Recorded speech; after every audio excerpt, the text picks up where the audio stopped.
ప్రభుత్వం పైన ఆశలు పెట్టుకున్నారు. ప్రజలందరూ కూడా ఈ రాష్ట్రంలో 10 సంవత్సరాల దుష్ట దురహంకార అవినీతి అక్రమ పరిపాలనకు అంతమొందించి ఈ రాష్ట్రంలో ప్రజా పాలనకు పునాదులు వేసిన ప్రజల అభిష్టం మేరకే ప్రభుత్వం నడవాలి కాబట్టి, ప్రజా పాలన వైపే ప్రభుత్వం అడుగులు వేయాలి కాబట్టి ఆ రోజుల్లోనే ఈ సమాజంలో ఉన్న అనేక నిర్బంధాలను ఎదిరించి భార్యాభర్తలైన జ్యోతి అలాగే సావిత్రిబాయి పూలే గారు ఆ సమాజాన్ని చైతన్యపరచాలన్న ఉద్దేశం కొద్దీ అనేకమైన కష్ట నష్టాల గురించి ఈ సమాజాన్ని చైతన్యం చేసే దిశగా అడుగులు వేసిన వాళ్ళ. అటువంటి స్ఫూర్తితోనే ఈ దేశంలో అనేక మంది మహానుభావులు ఉద్భవించారు, అనేక మంది జ్ఞానోదయమైనారు.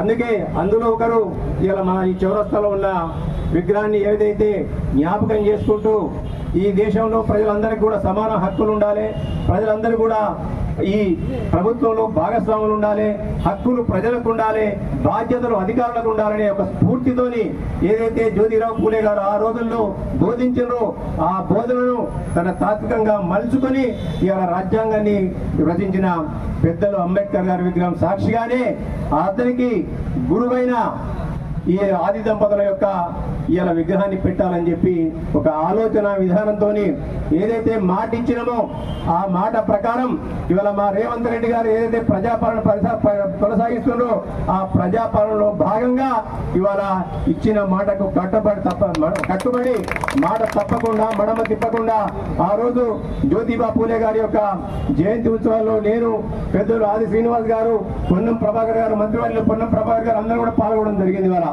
అప్పుడే చెప్పినాం, సిరిసిల్లలో జ్యోతిబాబు పూలే గారి విగ్రహం లేకపోవడం చాలా దుర్మార్గం, దాన్ని మేము తప్పకుండా ఇస్తామని చెప్పి ఆ రోజు మంత్రివర్యులు పొన్నం ప్రభాకర్ గారు చెప్పడం జరిగింది.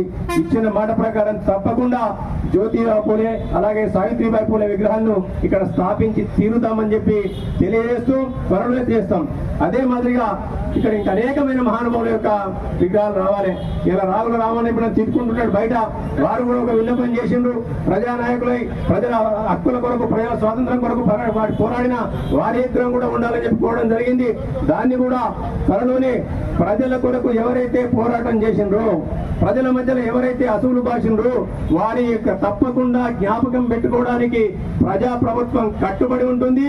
వారి విగ్రహాలను చిరస్మరణీయంగా తలుచుకోవడం కొరకు వారు చేసిన సేవలను ఎప్పటికప్పుడు తలుచుకొని భావి తరాలకు అందించజేయడానికి అటువంటి శక్తి అటువంటి యొక్క శ్రమను తప్పకుండా పెద్దలు ఆది శ్రీనివాస్ గారు ఆ బాధ్యత తీసుకుంటారు.